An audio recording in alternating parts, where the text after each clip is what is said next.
All right, folks, welcome to Charlotte, North Carolina, where it is freezing. I'm talking about not quite wind chilled Toronto GTA cold, but winter cold. I mean winter cold. It snowed here in Charlotte, North Carolina last night, so I don't want to hear about it, folks. Oh, it's cold in Toronto. Hey, Charlotte now we're going to put on that list, along with Milwaukee and Denver and everywhere else. But I remember it was last year at right around this time. I think it might have been the first week of December. Yes. When we were down in Orlando, and the weather reports, the local weather down in Orlando, were talking about if you have to go outside, cover up all please make sure exposed that skin. there's no exposed skin or anything. It was like 32 degrees or something Fahrenheit, but still, I mean, it was cold. But come on, they closed schools because there was no heat. Yeah, I mean, that's anyway. Speaking of no heat. No. Hold on a second. What? I don't know what your segue is going to be. No heat. Speaking of no heat, the Bobcats. No. Forget the Bobcats for a second. Well, not really. I know where you're going. You've got like really. a story to tell, and I unfortunately I wasn't part of it because I got my bag and was in my room within like 20 seconds. But Jonesy and Jack and Devlin, a little rubbing elbows with the stars. Yeah. So go ahead, tell your story. So we're getting on the elevator, and it's coming down, and all of a sudden, this dude comes up behind us, got a hat on. Take a close look. It's kind of dark. I go, it's Michael Jordan.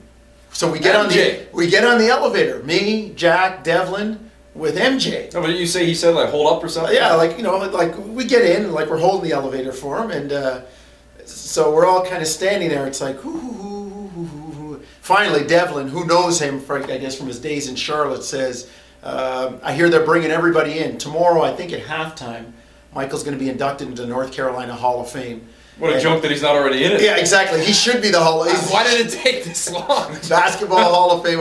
Anyway, so Devlin said to him, I hear they're bringing everybody in. And he kind of said, yeah.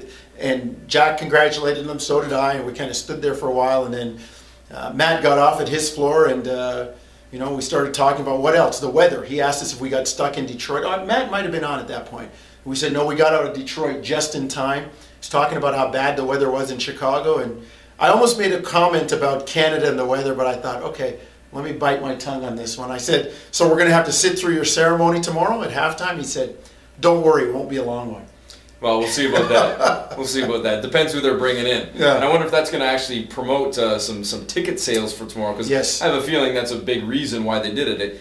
Tuesday in December before Christmas, and let's be honest about it as well. An opponent that probably isn't a huge seller. Although I looked at the road attendance figures today in terms of average, and Toronto is averaging more fans on the road per game than the San Antonio Spurs. Toronto's ahead of like 7 teams, and I was surprised when I looked at some of the teams who they're ahead of. I can't explain that one. No, neither can I. I have zero theory on that. I have zero theory, because even if the theory was, well, maybe some people just think Bosch still plays.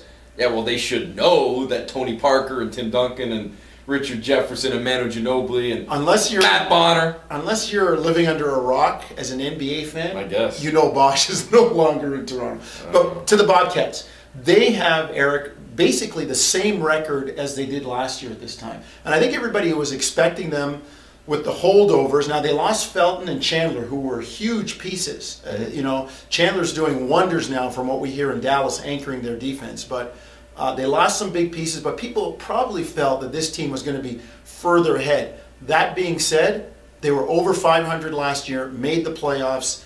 18 of his 25 seasons, Larry Brown has been in the playoffs. So I don't think Charlotte fans need to be worried. Somehow I think Larry Brown's team, they just always pick it up and learn and get better towards the end. And that's why we go back to something we've been hitting on the last couple of vlogs, and I know a lot of you even think it and talk about it as well. The importance of these games early in the season, because take care of business now, so that when things do get a little closer and get a little tied up and crunched in towards the end of the season, then maybe you've got tiebreaker scenarios, or you've got more wins that you took care of at the beginning of the season. You can't just kind of always hope that you will get that switch turned on. That's why a big comeback win over the Pistons. Chances are the Pistons don't remain in that muddled mess the way they're playing. Heck, there could be a coaching move at some point in Detroit with the way things are going. But you know what I mean, Jones? You've already given away the tiebreak to the New York Knicks. You might have to worry about if they continue to play as well as they are right now. They're not even going to be in that mess. They're going to be vaulting up the charts as they have been. But if you take care of these games against Charlotte, they've already got one up on you. You've got to make sure you get back and at least even it up as you go on towards the rest of the way. And as long as Toronto keeps doing this, staying within 4 or 5 games of 500, they're going to be right in that mix for one of those final playoff seeds. Critical stretch right now, Eric. This is the last road game before the kind of natural break at Christmas time, December 25th, and it's good and it's bad in that this is the last road game, and then there are 4 more at home. But Chicago, New Jersey, the Lakers, the Pistons. Yeah. Here's the other thing, though. You think about the Utah Jazz, how they always like to go away right before Christmas to get their focus on the team, because they say when they're at home, they're shopping and there's relatives and family stuff. Be interesting to see how these next 5 games go for Toronto. Well, we'll see. We'll see. Toronto will see if they can get themselves closer to that 500 mark again. We talked about it in the Detroit vlog, Jonesy, where it was 8-11 and life was looking pretty good. A 4-game losing streak was that close to a 5-game losing streak, and 8 games below 500. But they eke out that unbelievable comeback against the Pistons, and we'll see if that even carries over into this game tomorrow. Does momentum last 2 days? On off day Sunday. Practice today. Calderon's still not with the team, so he's not going to be able to play tomorrow. Bayless starts for the 3rd straight game.